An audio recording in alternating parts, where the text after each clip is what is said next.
కంటే కూడా గత 2 రోజుల నుంచి కూడా కేసులు తక్కువ సంఖ్యలో రిపోర్ట్ అవుతున్నాయి.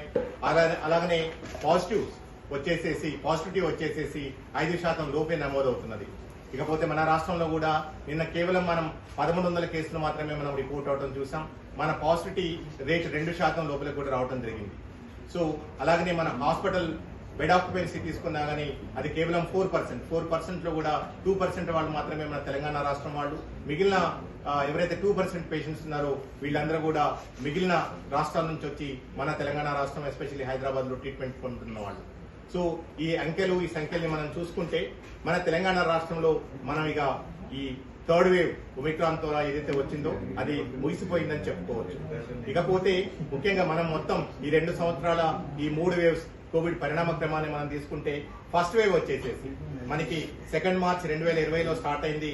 28 ఫిబ్రవరి 2021 వరకు కూడా కంటిన్యూ అవడం జరిగింది. అంటే సుమారు 8 నుంచి 10 నెలల వరకు మనం ఇబ్బంది పెట్టడం జరిగింది. ఆ వేవ్ లో మనం సుమారు 3000 పైగా ఒక సింగిల్ డేలో highest number of cases report అవడం మనకి 25 ఆగస్టు 2020కి మనం చూసుకోవడం జరిగింది.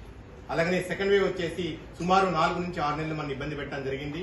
ఈ సమయంలో ఎక్కువగా డెల్టా వేరియంట్ తోని మన ప్రజలు ఇబ్బంది పడటం జరిగింది. అండ్ వేలాది మంది ప్రజలు ఈ వ్యాధి బారిన పడటం అండ్ వందలాది మందిని మనం ఈ సెకండ్ వేవ్ టైంలో మనం కోల్పోవడం కూడా జరిగింది.